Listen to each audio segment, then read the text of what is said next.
Bismillahirrahmanirrahim. Assalamu alaikum warahmatullahi wabarakatuh everybody. Welcome back to my channel. ये video again मुझे बहुत सारे questions आ रहे थे in the comment section about ECE certification से लेकर उसकी स्टडीज से लेके रिलेटेड, इसके अलावा टीचर सर्टिफिकेशन से रिलेटेड कि जी इंटरनेशनली अगर आप कनाडा में नहीं हैं तो क्या कर सकते हैं. There were so many questions कि I thought कि हर एक क्वेश्चन पे वीडियो बनाना तो मुश्किल है और बहुत सारे ऐसे क्वेश्चंस हैं जिसमें ऑलरेडी मैं वीडियोस बना चुकी हूँ, बट स्टिल उन सब क्वेश्चंस को मैंने इकट्ठा किया है हियर और मैं उनको बारी बारी आंसर करने वाली हूँ. I am really sorry for the delay. मैं खाली 2 दिन से मैंने कुछ कमेंट्स के आंसर भी नहीं किए. तो let's get started with the questions that you guys have. और मुझे बहुत अच्छी तरह से ये अंदाजा है कि जो क्वेश्चंस किसी एक के दिमाग में होते हैं मोस्ट प्रॉब्ली ये कोई और भी उसी के बारे में सोच रहा होगा कि और अनकरीब वो उसका क्वेश्चन जरूर आएगा. तो लेट्स आंसर द क्वेश्चंस. नाम मैं नहीं लूंगी क्यों ऑब्वियसली फिर कुछ मुझे डीपी समझ भी नहीं आते, कुछ नाम ओरिजिनल भी नहीं होते, but it's okay. It's all about the questions और उनका आंसर क्या है. तो सबसे पहले मैं स्टार्ट लेती हूँ. एक क्वेश्चन मुझे आया था, उसको अर्सा हो गया, मेरी सॉरी बहुत लेट हो गई मैं उसको रिप्लाई करने के लिए. किसी ने मुझसे पूछा था कि जी which province is the best for doing ECE और उसके बाद PR. एक तो इनका क्वेश्चन ये था. तो मैं आपसे ये बोलूंगी कि जी अगर आप ECE को कहते हैं कि जी which province is the best, तो जो आजकल इन लोगों के टीचर ECE को लेके जो प्रोविंशियल नॉमिनी प्रोग्राम्स चल रहे हैं वो ओंटारियो, BC और नोवा स्कोशिया में चल रहे हैं. नाउ द थिंग इज कि बहुत सारे ऐसे लोग हैं जिनको मैं ECE जिन्होंने कर रखा है ओंटारियो से, इनको मैं कुछ को जानती हूँ जो कि उन्हें मूव होना पड़ा टू गेट देयर PR, जबकि उन्होंने शेरिडन कॉलेज से किया या किसी और कॉलेज से किया और उनको अपनी PR के लिए लेट्स सपोज BC जाना पड़ा या नोवा स्कोशिया जाना पड़ा. तो आपके क्वेश्चन का आंसर ये है कि अगर आप ECE किसी भी प्रोविंस से करते हैं और अगर आपको अपनी परमानेंट रेजिडेंसी के लिए यानी PR के लिए किसी और प्रोविंस को मूव होना पड़ता है तो देयर इज नो हार्म और आप कर सकते हैं. एक तो ये इसका सिंपल स्ट्रेट जवाब है कि कौन सा प्रोविंस. तो ये 3 मैंने आपको बता दिए कि जी BC में मैं किसी को जानती हूँ जिनको अभी BC से प्रोविंशियल नॉमिनी प्रोग्राम के थ्रू ECE के बेसिस पे PR मिली है. इंशाल्लाह उसकी वीडियो अनकरीब मैं ज़रूर बनाऊंगी क्योंकि मुझे ऑथेंटिक इन्फॉर्मेशन बहुत ज़रूरी चाहिए होती है. आगे पीछे गोल गोल घुमा घुमा के सिर्फ पढ़ पढ़ के मुझसे होता नहीं जवाब देना. ठीक है नहीं जी, जिसके लिए मुझे टाइम चाहिए. ठीक है, तो इंशाल्लाह I will definitely make a video on BC, ECE, PNP. ठीक है, तो एक तो इसका ये जवाब है. दूसरा ये कि नोवा स्कोशिया पे मैंने एक वीडियो बनाई है, बल्कि 2 वीडियोस बनाई हैं. मैंने आपको ये क्लियरली बताया है कि जी नोवा स्कोशिया में जो कॉलेजेस आपको करवा रहे हैं वो आपको PGWP नहीं दे रहे, जबकि नोवा स्कोशिया में उनका जो इंटरनेशनल ग्रेजुएट स्ट्रीम है उसके अंदर वो नर्सेज या जो भी उनका रिलेटेड है और इसके अलावा ECE टीचर्स एंड असिस्टेंट्स के लिए उनके स्पेशल प्रोग्राम्स चल रहे हैं PNP के. लेकिन जैसे आप इंटरनेशनल ग्रेजुएट स्ट्रीम कह रहे हैं, लेकिन उनके जब इंस्टीट्यूट्स जो ECE आपको करवाते हैं और आपको post graduate work permit in short PGWP नहीं देते तो वो एक बहुत बड़ा प्रॉब्लम बन जाती है, क्योंकि ECE के लिए उनकी टिपिकल कंडीशन है कि एटलीस्ट 50% आपने नोवा स्कोशिया से कर रखा हो. अब अगर आपने 50% नोवा स्कोशिया से कर रखा हो और आपको वो PGWP नहीं दे रहे तो इट्स अ बिग रिस्क कि आप वहाँ पे अपना स्टडी भी करें, उसके बाद आपको PGWP भी ना मिले और आपको ड्यूरिंग योर प्रैक्टिकम या ड्यूरिंग योर स्टडीज आपको किसी एम्प्लॉयर से जॉब ऑफर भी आ जाए, क्योंकि उनकी रिक्वायरमेंट 2 है मेन. मैं आपको बता रही हूँ, एज को हटा दीजिए, मैं स्टडी रिलेटेड पहले आपको बता दूंगी जी 50% of your education should be done from their own province यानी Nova Scotia, number 1. Number 2 is कि आपका PGWP नहीं मिलेगा और तीसरा आपका जो वो है PGWP तो मैं आपको बता रही हूँ नहीं दे रहे. तीसरा ये first condition 50% of your education in ECE should be done from their province, that is Nova Scotia. Number 2, valid job offer from an employer in your field, obviously ECE की. ये 2 चीजें अगर आपके पास है तो आपको खटाक से आप उनके अप्लाई कर सकते हैं उनके प्रोग्राम के लिए. तो it's again up to you if you are willing to take that risk. और एक जो गुड न्यूज़ थी, जो PGWP होल्डर है, मेरा ख्याल है June 7 डेट थी, आई एम नॉट श्योर, आप जाके ज़रूर चेक कर लीजिएगा, June 7 है या June 3 है, उससे पहले पहले जिनके PGWP उनके पास हैं, वो अपने PGWP के होते हुए, यानी उन्हें स्टूडेंट वीज़ा में कन्वर्ट करने की ज़रूरत नहीं है, वो तब भी नोवा स्कोशिया जाके वो उनका जो मैंने डिप्लोमा प्रोग्राम आपसे कवर किया हुआ है अपने एक वीडियो में, जिसका मैं लिंक नीचे डाल दूंगी, वो आप कर ले तो आपको बहुत आराम से मिलने वाला है उधर का PR। तो I hope that clears out the matters for you. दूसरा ये कि does it make a difference कि कौन से प्रोविंस से EC किया जाए, क्योंकि मैंने जितने वीडियोस बनाए हैं, इसके नॉर्थ वेस्ट कॉलेज है, इसके अलावा Nova Scotia, new Brunswick, Newfoundland, Labrador, इसके अलावा ओंटारियो, मैंने बहुत सारी डिफरेंट प्रोविंसेस को कवर किया है, कुछ की फ़ी कम है, कुछ की फ़ी ज़्यादा है। तो किसी के मेरे पास ये क्वेश्चन आए कि क्या इससे फ़र्क पड़ता है कि एक चीप प्रोग्राम है और एक एक्सपेंसिव प्रोग्राम है, अगर आप किसी एक्सपेंसिव प्रोग्राम से करें तो क्या बेहतर चांसेस हो जाएंगे, या तो ऐसा कुछ है? तो यार ऐसा कुछ भी नहीं है। अगर आप किसी भी प्रोविंस से कर रहे हैं, फॉर एग्जांपल मैंने एक प्रोविंस को कवर किया था जिसके अंदर 15,700 फी थी, और मैं नोवा स्कोशिया ही का था, लेकिन उसमें रिस्क है, तो उसकी 15,700 फी थी। और अगर मैं NL की बात कर लेती हूँ, कोना कॉलेज, कोना का कॉलेज ऑफ नॉर्थ अटलांटिक जिसे बोलते हैं कोना, तो उधर से अगर बात करें तो इट्स अबाउट 24,000। इसी तरह से किसी और कॉलेज की बात करें तो उसके अंदर कोई 32 बनता है, फिर किसी का कुछ और बनता है। तो it varies from province to province, from institute to institute, plus आपका लाइसेंस कि आपको EC सर्टिफिकेशन लेवल 1 मिल रहा है, लेवल 2 मिल रहा है या लेवल 3 मिल रहा है, तो उससे वेरी करता है। नाउ जो आपको, अगर आप समझते हो कि आपको PR is more important to you, तो आप ये कह कर सकते हो कि जी आप किसी सस्ते कॉलेज में एडमिशन लेके किसी भी प्रोविंस में मूव कर जाइए जो आपकी पॉकेट पे भारी नहीं पड़ रहा। ठीक है जी, तो आप किसी छोटे सिटी में मूव हो जाइए। न्यू ब्रंसविक में मैंने अब ये बनाया थी ECE के लिए, तो अगर आपको लगता है कि वो आपको ज्यादा सूट करता है एक्सपेंसेस के हिसाब से, तो you definitely can do that, और आप वहीं से कर लीजिए। याद रखिएगा, जो प्रोविंस आपको ECE करवा रहा है, यानी उसका इंस्टीट्यूट, वो आपको EC सर्टिफिकेशन देगा, क्योंकि ये उन्हीं की प्रोविंस का कॉलेज या इंस्टीट्यूट है, तो उसको आपको EC सर्टिफिकेशन देनी है।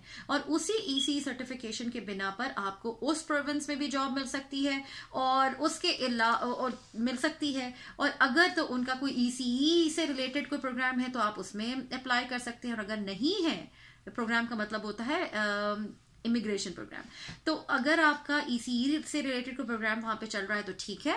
Otherwise what you can do is वहां पे कैनेडियन एक्सपीरियंस क्लास में अप्लाई कर सकते हैं। There are so many ways of getting immigration, तो इट्स नॉट नेसेसरी कि आपका ECE से रिलेटेड ही कोई PNP चल रहा होगा, यानी प्रोविंशियल नॉमिनी प्रोग्राम चल रहा होगा, तो ही आप अप्लाई करके PR ले सकते हैं। तो there are multiple ways of doing it. I hope आपको आपकी बात का जवाब मिल गया होगा कि एक्सपेंसिव होना या चीप होना, किस प्रोविंस से करना, ये इससे कोई फर्क नहीं पड़ता। आप जिस प्रोविंस से भी करेंगे अकॉर्डिंग टू योर पॉकेट, वहां का ECE करने के बाद आपको उसी प्रोविंस की सर्टिफिकेशन मिलेगी, डिपेंडिंग ऑन वो डिप्लोमा था, सर्टिफिकेट था, आपको लेवल 1, लेवल 2, लेवल 3 जो भी मिलना है वो मिलेगा, और उसके बिना पे आप जॉब ऑफर ले सकते हैं, फिर जॉब कर सकते हैं, और फिर आप जो भी आपको प्रोग्राम सूट करता है इमिग्रेशन, आप उसमें अप्लाई कर सकते हैं। चलिए जी, उसके बाद नेक्स्ट क्वेश्चन हमारे पास आया था कि जी कोई किसी मैं खातून ने ये डिस्कस किया था मुझसे, कमेंट में लिखा हुआ है ये कि जी उनकी बेटी ने MSc किया हुआ है कंप्यूटर साइंसेस में, BEd भी है उनके पास, 6 years टीचिंग एक्सपीरियंस भी है किसी आई थिंक कॉमर्स कॉलेज में, एंड देन नाउ वो ओंटारियो में मई 2023 की इनटेक है, और क्या उन्हें टीचिंग लाइसेंस की एलिजिबिलिटी है? तो इसका अगेन सिंपल सा जवाब ये है कि देखें जी, ओंटारियो मैं आपको एग्जैक्टली बता देती हूँ इसे क्या कहते हैं। इसको कहते हैं ओंटारियो कॉलेज ऑफ टीचर्स।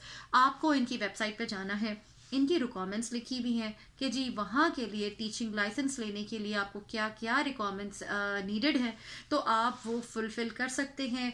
तो और जो अब मुझे क्वालिफिकेशन जो मुझे नज़र आ रहा है कि जी MSc भी हुआ हुआ है, BEd, तो इट सिंपली सीम्स लाइक कि डेफिनेटली एलिजिबल लग रहे हैं। लेकिन जो उनकी वेबसाइट पे जाके अगर आप उनकी डिटेल्स देखेंगे कि ये चाहिए ये चाहिए ये चाहिए, तो आपको नज़र आएगा कि ये एक लंबी चौड़ी प्रोसेस होता है। तो आई वुड रिकमेंड कि आप फ़ौरन जाइए ओंटारियो कॉलेज ऑफ टीचर्स की वेबसाइट पे और वहाँ पे अपना टीचिंग सर्टिफिकेशन का, यानी अपनी बेटी का टीचिंग सर्टिफिकेशन का प्रोसेस आपको स्टार्ट करना होगा, because it takes sometimes a year. ठीक है ना।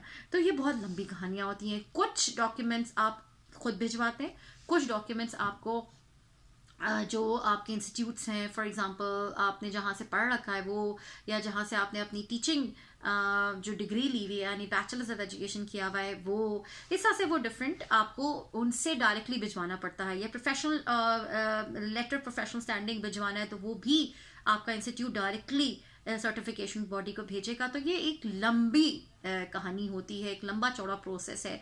तो it's time consuming, but your answer is to your question, yes, आपकी एलिजिबिलिटी लगती है बेटी की, but obviously I am no one to say that. दिखने में तो यही लग रहा है, लेकिन कभी कभी आप अगर आप डॉक्यूमेंट्स प्रोवाइड नहीं कर पाते हैं तो वो आपको नहीं देते हैं।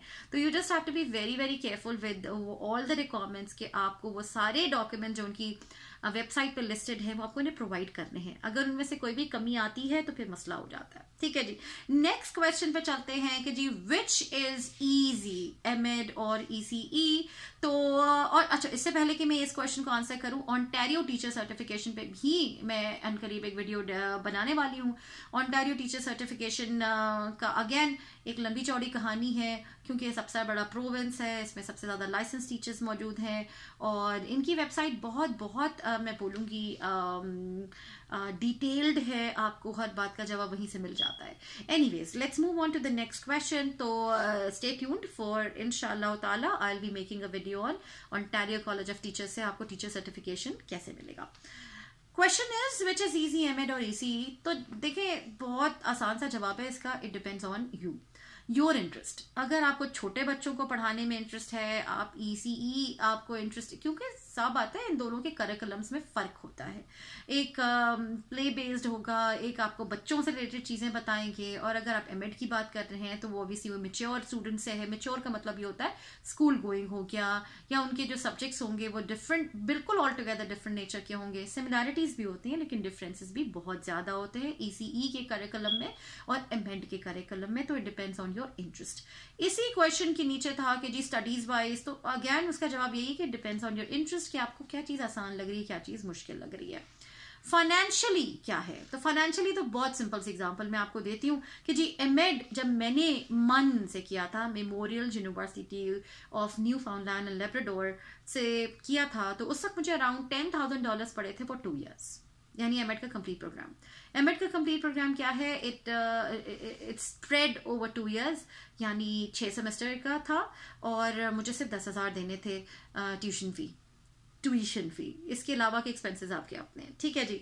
तो और अगर मैं ECE की बात करती हूँ तो जो मैंने आपको चीपेस्ट ऑप्शन बताई थी वो मैंने NL में बताई थी, नोवा कोना कॉलेज की, और वो मुझे अप्रॉक्सीमेटली याद पड़ रहा है वो 24,000 की थी, लगभग इतना ही था। अगर बढ़ गया हो तो उनकी कहानियां हैं, क्योंकि यहाँ पे प्राइसेस चेंज होती रहती हैं। ठीक है जी। तो आपको मैंने डिफरेंस बता दिया है। अगर आपको 2 year डिप्लोमा करना है तो मिनिमम 24,000 भी देना था, और उस पे आपको लेवल 2 लेवल 3 का सर्टिफिकेशन मिल जाता है, डिपेंडिंग ऑन कि वो कॉलेज आपको क्या दे रहा है उस डिप्लोमा के बाद। ठीक है। हर कॉलेज, EC कॉलेज की जो पॉलिसी होती है वो डिफरेंट होती है, इसलिए मैं इस बारे में कुछ ज़्यादा नहीं कह पाऊंगी। हाँ, लेवल 2 जरूर मिलेगा आपको। ठीक है। अगर हम बात करते हैं कि जी जॉब फैसिलिटीज, किसी ने मुझसे पूछा था कि जब मैंने जिक्र किया था कि जी मुझे अल्हम्दुलिल्लाह यहाँ पे फर्निश्ड हाउस और ये सब चीज़ें मिली हुई हैं, तो देखिए मैं जहाँ रहती हूँ इट्स अ रिजर्व, और रिजर्व में यहाँ पे आप ना घर खरीद सकते हैं और ना आप घर को रेंट आउट कर सकते हैं। तो जब ये बाहर से टीचर्स, यानी अपने रिजर्व से बाहर से टीचर्स को हायर करते हैं, तो उनको एकोमोडेशन देना होती है, और ऑब्वियसली किसी को आप समझो अट्रैक्ट करने के लिए आपको उनको ज़बरदस्त किस्म की फैसिलिटी देनी होती है कि जी हम तो आपको फर्निश्ड हाउसिंग देंगे, आपको अच्छा सैलरी पैकेज देंगे, तो प्लीज़ आप आइए। क्योंकि ऑब्वियसली मैंने आपको पहले भी बताया था कि मैं जहाँ पे टीच करती हूँ वो 2 घंटा दूर है from the main city which is Winnipeg, the capital of Manitoba. तो ऑब्वियसली लोग रूरल एरियाज में या थोड़ा सा रिमोट एरियाज में जाना नहीं चाहते। मैं फिर बता चुकी हूँ कि इट डिपेंड्स ऑन यू। अगर आप विलिंग हैं कि जी 2 घंटा कुछ भी नहीं होता, आप ड्राइव करके जा सकते हो वंस एवरी 2 वीक्स, तो मुझे कोई फर्क नहीं पड़ता। It depends on you. बहुत सारे लोग नहीं जाना चाहते, तो ऑब्वियसली यहाँ पे इनको टीचर्स ढूंढने में मुश्किल होती है। तो ये इसका सीधा सिंपल जवाब है। अगर तो आप किसी रिजर्व में अप्लाई करते हैं और उनको ईसी टीचर नहीं मिल रहा और वो आपको ये फैसिलिटीज देने के लिए राजी हैं, तो फिर तो वारे नहीं आ रहे, वरना फिर ये किस्मत की कहानी है। ठीक है। और अगर लगता है उनको कि जी इसी की टीचर्स की उनके अपने ही कम्युनिटी में, उनके अपने ही रिजर्व पे उनको टीचर्स मिल रही हैं, तो उनको बाहर से हायर करने की जरूरत नहीं है। और अगर जब उन्हें बाहर से हायर करने की जरूरत नहीं है, तो वो उनको अपने टीचर्स को वो फुली फर्निश्ड हाउसिंग नहीं देते। ठीक है जी, वो सिर्फ बाहर से हायर करने वालों को देते हैं ताकि उनको एक अट्रैक्टिव पैकेज दे सकें और वो यहाँ पे आए उनके कम्युनिटी में, उनके रिजर्व में पढ़ाने के लिए। ठीक, जॉब फैसिलिटीज मैंने आपको ये कवर कर दिया। अब नेक्स्ट क्वेश्चन आपके मेरे पास आया हुआ है कि जी ऑन्टेरियो टीचर सर्टिफिकेशन के बारे में उन्होंने मुझसे पूछा हुआ है कि प्लीज वो बता दीजिए, टीचर सर्टिफिकेशन के बारे में भी और ईसी सर्टिफिकेशन के बारे में भी। तो जैसा मैंने पहले कहा, मैं इस पे डिटेल वीडियो इंशाल्लाह ताला बनाने वाली हूँ। मैं आई एम स्टडीइंग, मैं उसका डाटा कलेक्ट कर रही हूँ, क्योंकि काफी वेबसाइट बड़ी लंबी चौड़ी होती है, तो उसमें से चीज़ों को निकालना पड़ता है। ठीक है, कुछ चीज़ें इतनी क्लियर भी नहीं होती हैं और उनको ढूंढना पड़ता है कि उसका जवाब उनकी वेबसाइट पे मौजूद होता है।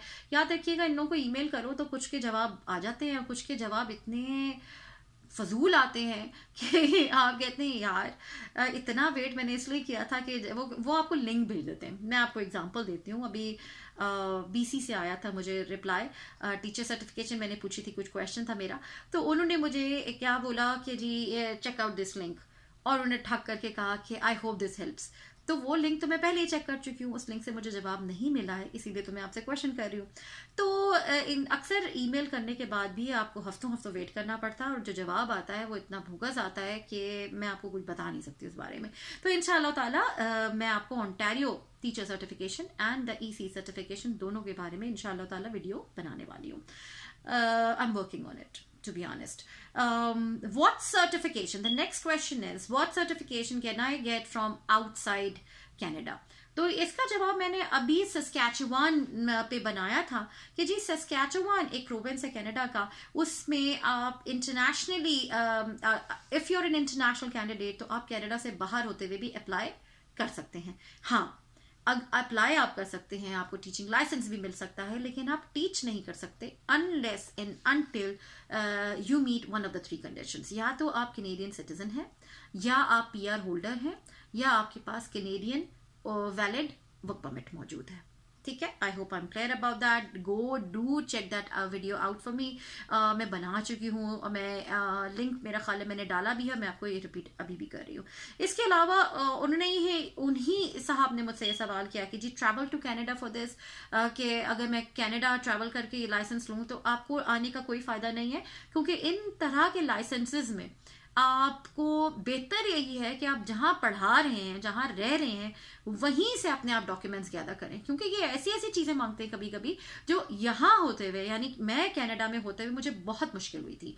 क्योंकि ऑब्वियसली जब आप एक दफा कोई मुल्क छोड़ देते हो, कोई स्कूल छोड़ देते हो, कोई कॉलेज है जहां पे भी आप टीच कर रहे हो, तो वहां के लोगों से इन टच रहना या उसके एडमिन से रिक्वेस्ट करना कि मेहरबानी करके मुझे वो डायरेक्टली डॉक्यूमेंट्स भिजवा दीजिए, तो वो बहुत मुश्किल हो जाता है। Unless and until you have contacts, ये बहुत मुश्किल होता है। तो मेरी आपको मशवरा ये होगा कि आप वो वीडियो ज़रूर जाके देखिए जो मैंने बनाई हुई है ऑलरेडी, और इसके अलावा मैं और वीडियोस भी बनाने वाली हूँ कि ऐसे कौन से प्रोविंसेस हैं जो कि अगर आप बाहर रिजाइड कर रहे हो और एक इंटरनेशनल कैंडिडेट की तरह आप अप्लाई करना चाहते हो लाइसेंस के लिए, तो आप कौन कौन से प्रोविंसेस आपको ये प्रोविजन देते हैं। याद रखिएगा, मैं पहले भी ये बात बता चुकी हूँ, हर प्रोविंस आपको बाहर रहते हुए, अनलेस आप कैनेडियन सिटीजन हो या पीआर होल्डर हो या वर्क परमिट पे हो, आपको टीचिंग लाइसेंस नहीं देता। कुछ प्रोविंसेस देते हैं, कुछ प्रोविंसेस नहीं देते।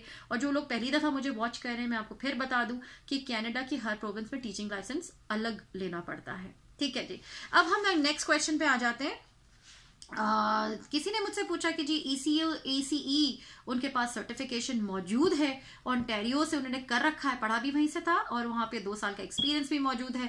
अब वो नोवा स्कोशिया जाना चाहती हैं, तो उधर के सर्टिफिकेशन का क्या तरीका है। तो मैं आपको एक शॉर्ट ऐसा आंसर बता दूं कि याद रखिएगा, ECE सर्टिफिकेशन जो होती है वो प्रोविंस टू प्रोविंस ट्रांसफर हो जाती है।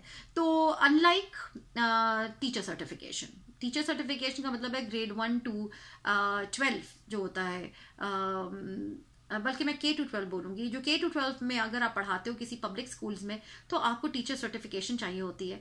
ECE का जो सर्टिफिकेशन होती है बहुत सिंपल है। अगर आपका किसी और प्रोविंस से टीचर सर्टिफिकेशन हो रखी है तो आप अगर प्रोविंस मूव कर रहे हैं तो वो ट्रांसफर हो जाती है। उसका मैं छोटा सा आपको एग्जांपल दे दूं, जवाब दे दूं बल्कि, कि आपको करना क्या है कि जो आपको नोवा स्कोशिया की ECE की सर्टिफिकेशन बॉडी के वेबसाइट पे जाना है। आपको क्लियरली आप टाइप करोगे, मैं आपको बता भी देती हूँ कि वो मैं आपसे क्या बात कर रही हूँ। For example Nova Scotia, okay I just go back and tell you the website. मैं गई हूँ अर्ली चाइल्डहुड एजुकेशन, हाँ जी, provincial certification for Nova Scotia, इस पे आप जा सकते हैं। इसके अलावा अर्ली चाइल्डहुड एजुकेशन पे early childhood educator classification services, ये मैं आपको बोलूंगी, I am repeating myself, early childhood educator classification services, इसका लिंक मैं नीचे डालने वाली हूँ। आप उसकी वेबसाइट पे जाएंगे और मैं आपको जल्दी से उसके कंडीशंस बता दूं कि अगर आपके पास ECE सर्टिफिकेशन ओंटारियो से मौजूद है तो आपको क्या करना है। आपको सबसे पहले तो इनका एप्लीकेशन फॉर्म कंप्लीट करना है, ऑब्वियसली उनकी वेबसाइट पे मौजूद है, आप उसे डाउनलोड कीजिए और उसको कंप्लीट करिए। उसके अलावा आपको copy of the official registration to practise in another jurisdiction लगानी है, along with the release form if applicable. यानी सबसे पहले एप्लीकेशन फॉर्म डाउनलोड करके उसे फिलअप कर लीजिए। दूसरा, copy of the official registration to practise in another jurisdiction जो आपको मिली थी। इसके अलावा एक signed consent and declaration form आपको देना है उनको, और ताकि वो आपके डॉक्यूमेंट्स को वेरीफाई कर सकें। अगर आप ये 3 चीजें जमा करा देते हो, उसके बाद वो आपका जो भी जुरिस्डिक्शन थी जहां पे आपको पहले लाइसेंस मिल चुका है, चाहे वो ओंटारियो है, आपके केस में ओंटारियो है, अगर किसी और ने किसी और प्रोविंस से कर रखा है, वो नोवा स्कोशिया मूव करना चाहता है तो भी उसका यही प्रोसीजर होगा। वो सबसे पहले एप्लीकेशन डाउनलोड करके फिल करेगा। उसके अलावा आपका जो रजिस्ट्रेशन था, copy of the official registration to practise in that jurisdiction यानी प्रोविंस, वो अटैच करेगा। इसके अलावा आपके पास एक signed consent and declaration form वो लगाएगा। तो ये 3 चीजें जब आप उनको सबमिट करा देंगे तो वो आपके डॉक्यूमेंट्स को वेरीफाई करेंगे उस जुरिस्डिक्शन से यानी उस प्रोविंस से जहां से आपको वो ECE सर्टिफिकेशन मिलेगा, और फिर वो आपको रिजल्ट बता देंगे कि जी आपका ट्रांसफर हुआ है, अगर हुआ है तो कौन सा लेवल मिला है। याद रखिएगा हर प्रोविंस का ECE का लेवल डिफरेंट होता है। ये बड़ी इंटरेस्टिंग सिचुएशन है और ये मैं जरूर एक डिटेल वीडियो इस पे भी बना दूंगी, लेकिन आपका जवाब ये है कि बिल्कुल डेफिनेटली आप कर सकती हैं। ठीक है जी, और लिंक मैं नीचे डालने वाली हूँ। उसके बाद नेक्स्ट क्वेश्चन मेरे पास आया, ये जी experience in home tutoring in India है उनके पास काफी अरसे का, मेरे ख्याल में मोर देन 10 ईयर्स का। तो वो एडमिंटन में, Edmonton is the capital city of the province of Canada जो कि एल्बर्टा है। एल्बर्टा का कैपिटल है एडमिंटन। एडमिंटन में वो कह रही हैं कि अगर मुझे टीचिंग को आगे फर्दर करना चाहती हैं, परस्यू करना चाहती हैं तो वो कैसे कर सकती हैं। और उन्होंने सिर्फ और सिर्फ ये मेंशन किया है कि उनका होम ट्यूटरिंग का एक्सपीरियंस है। देखिए जी, सिंपल सी बात है, यहाँ पे आपका ट्यूटरिंग, चाहे मुझे पता है ट्यूटर्स बहुत बहुत केपेबल होते हैं, ट्यूशन सेंटर्स पाकिस्तान इंडिया में तो शायद फ्लरिश ही कर रहे हैं सबको पता है ये बात, ठीक है ना जी। तो मैं जानती हूँ कि आपका एक्सपीरियंस भी बहुत अच्छा होगा, आपका टीचिंग भी बहुत अच्छी होगी, सब कुछ बहुत अच्छा होगा, इसमें कोई क्वेश्चन नहीं है। लेकिन when it comes to teaching in Canada in general, ठीक है, तो आपको हर प्रोविंस का, जिस प्रोविंस में भी आप रिजाइड करते हैं, आपको टीचिंग सर्टिफिकेशन अलग अलग लेना पड़ता है। क्या मतलब हुआ, अगर मैं पहले NL में थी, न्यूफाउंडलैंड लैब्राडोर में थी, तो मुझे इसका टीचिंग लाइसेंस लेना पड़ा। जैसे ही मैंने मैनिटोबा में गया, मैनिटोबा का लिया। अब अगर मैं सोचती हूँ मैं एल्बर्टा जाऊंगी तो मुझे मेरे पास एल्बर्टा भी होना चाहिए। तो मैं एक टीचिंग लाइसेंस पे पूरे कनाडा में टीच नहीं कर सकती, ठीक है, एक तो ये हो गया।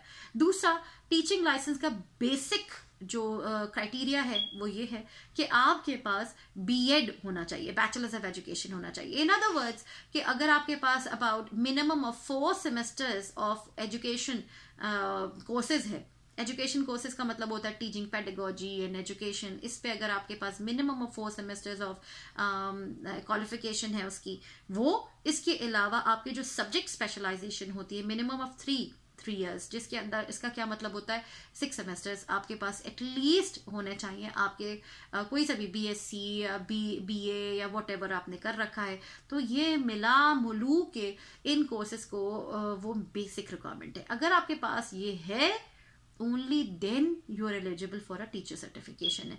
Again मैं I'm not the like obviously मैं authority नहीं हूँ और मैं certification body भी नहीं हूँ, लेकिन जितना मेरी knowledge है, जितना मैंने सारी टीचिंग बॉडीज को सर्च कर रखा है आप लोगों के लिए, उसका सिंपल जवाब यही था कि आप unless and until you are getting your degrees evaluated by World Education Services Canada course by course, और फिर आप टीचिंग लाइसेंस के लिए अप्लाई कीजिए। और हर प्रोविंस बाहर बैठे हुए कैंडिडेट्स यानी इंटरनेशनल कैंडिडेट्स को टीचिंग लाइसेंस देता भी नहीं है। तो आप ट्राई करने में कोई हर्ज नहीं है। Stay tuned for more videos, मैं ज़रूर और प्रोविंसेस शेयर करने वाली हूँ जो आपको इंटरनेशनल कैंडिडेट्स को बाहर रहते हुए दे देता है। ठीक है, अगर इंटरनेट बाहर रहते हुए मैं क्यों बार बार बता रही हूँ, क्योंकि जब मैंने अप्लाई किया था तो मैं भी I was also treated like an international candidate. क्यों? क्योंकि मेरा बीएड कनाडा से नहीं था। तो मैं जब इंटरनेशनल कैंडिडेट्स बाहर रहते हुए कहती हूँ, इसका मतलब ये होता है कि आपके पास ना कैनेडियन सिटीजनशिप है, ना पीआर है, ना वर्क परमिट है। मेरे पास वर्क परमिट था, उसके बावजूद I was treated like an international candidate because मेरा जो बैचलर्स ऑफ एजुकेशन था वो कनाडा से नहीं था। So I hope I am clear about that. Okay, अब मेरा ख्याल है मैंने बहुत सारे क्वेश्चंस को जल्दी आंसर किया है। It has still taken me around 26 minutes, और होपफुली मैं और इन फ्यूचर भी इसी तरह के क्वेश्चन आंसर्स के बारे में वीडियोस बनाती रहूंगी, क्योंकि बहुत सारे ऐसे कमेंट्स होते हैं जिनका एक दो लाइन का आंसर नहीं होता और मुझे फील होता है इस पर वीडियो बना दी जाए। इंशाल्लाह नेक्स्ट वीडियो में मिलेंगे एक और अच्छे टॉपिक। किसी ने मुझसे बोला हुआ है स्टेटमेंट ऑफ पर्पस का, आई एम रियली सॉरी, बहुत डिले हो गया। इंशाल्लाह ताला I will be sharing my own statement of purpose जो मैंने अपने एडमिशन के लिए यूनिवर्सिटी को लिखी थी, तो मैं वही आपको शेयर कर दूंगी। हो सकता है वो आपको भी हेल्प कर दे। ऑब्वियसली कॉपी नहीं कर सकते, ठीक है जी, आपको पता है ये बहुत बड़ा इश्यू है, तो आप ये मत कीजिएगा, लेकिन उससे आपको हेल्प जरूर मिल जाएगी, आपको आइडिया जरूर मिल जाएगा। तो इंशाल्लाह my next video is gonna be on statement of purpose, जो कि मेरी अपनी थी। और इंशाल्लाह नेक्स्ट वीडियो मिलेंगे। और don't forget to like, share and subscribe to my channel. तो हमें याद रखिएगा, मुझे और मेरी फैमिली को। अस्सलामुअलैकुम व रहमतुल्लाहि व बरकातुहू।